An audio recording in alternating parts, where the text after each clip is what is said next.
Welcome back, students. We are discuss the points of elements of yoga.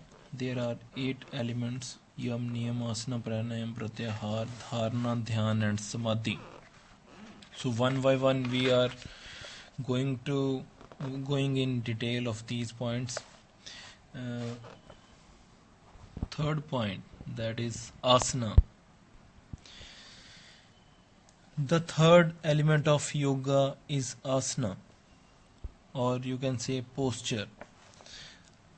Asana brings steadiness. Asana brings steadiness, health, and lightness.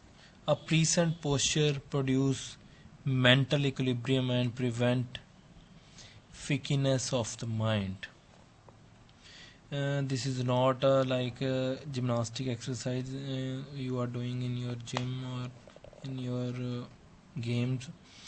So asana is called when if you want to perform asana, if you want to perform yoga, then you need a clean, airy place. I think most best time for this is early in the morning. If you want to perform asana, you have to need a clean, airy place, that is a garden. So by doing asana, by practicing asana, one can develop agility, balance, endurance, and vitality in the body.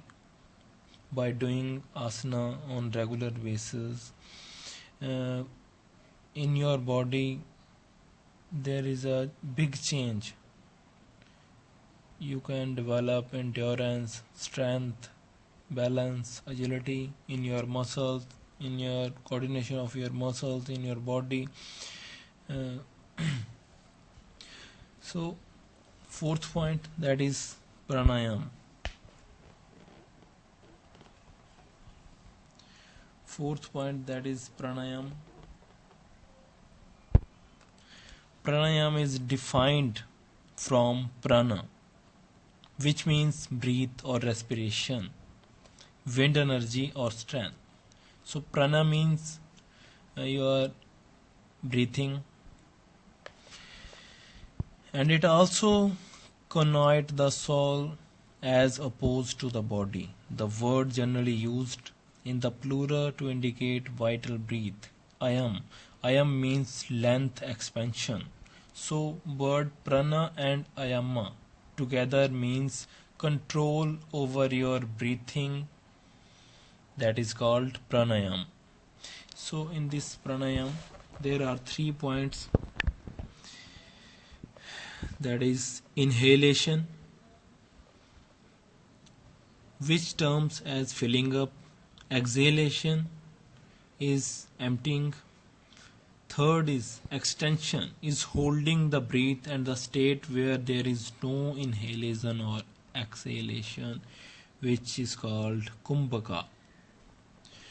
So there are 3 points in pranayam: inhalation, exhalation, and extension. So by doing pranayam on the daily basis, you are able to control your breathing. By doing daily exercise, your muscles become stronger and becomes more comfortable. When you are doing 1 hour exercise or a 2 hour exercise, your breathing becomes more stronger. In this pranayam there are 4 points, which is first is prana, which moves near region of heart and controls. And after that, second one is samana, which strokes the gastric fibers to help digestion. Udana, which develop the thoracic cavity and control the intake of air. Bayana, which pervades the entire body and distribute the energy derived from and the breath.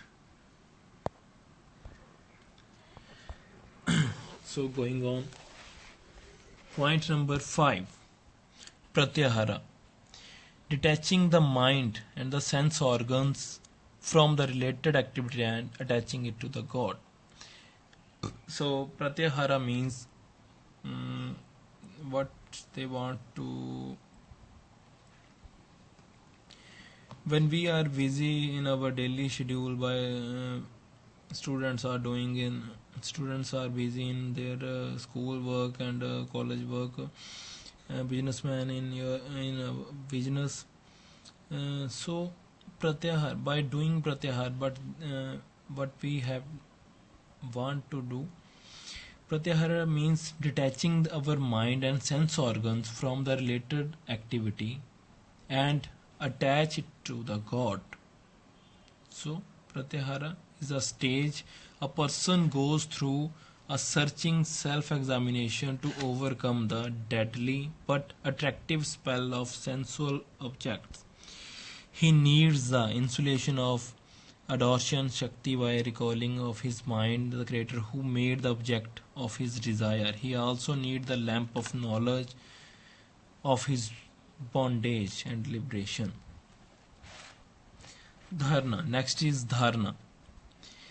If the body has tempered by asana, when the mind has been refilled by the pranayam, when the senses have been brought under the control of pratyahar, then the sadhak reach the dharna stage.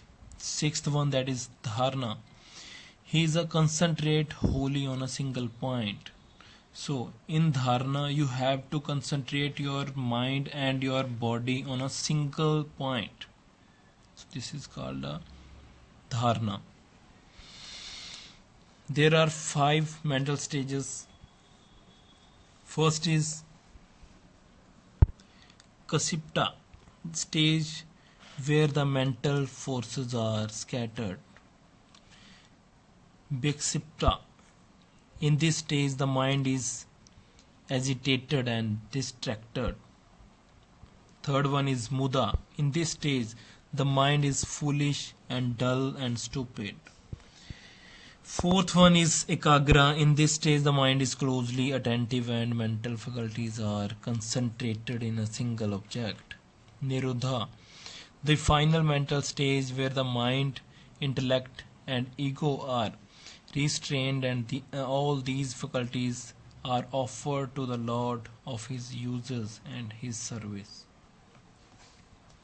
So dharna means dharna focus on your mainly focus on our mind, our concentration.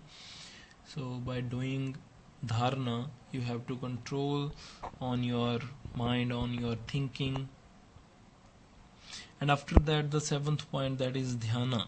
When the flow of concentration is uninterrupted, the state arises that is called meditation. Meditation, the dhyana, you can say other word, that is meditation.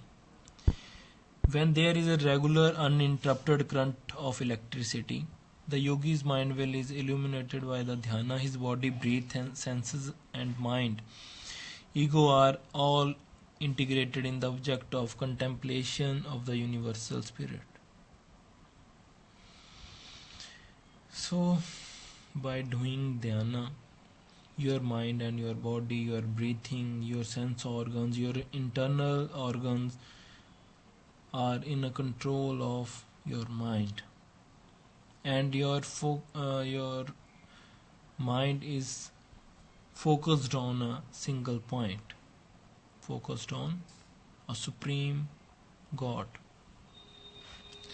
So 8th one, that is samadhi. Samadhi is the end of quest of sadhaka. At the peak of his meditation, by doing all these 7 points, you are able to do samadhi. At last he undergoes the state of samadhi where his body and the senses are at rest.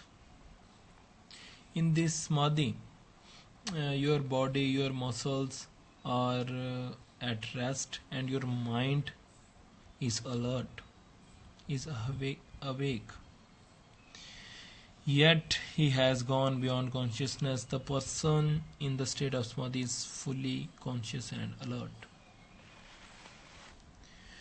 So keep in your mind all these 8 points of yoga, elements of yoga. If you want to do yoga, then you have to keep in your mind 8 points: yam, niyam, asana, pranayam, pratyahar, dharana, dhyan, samadhi.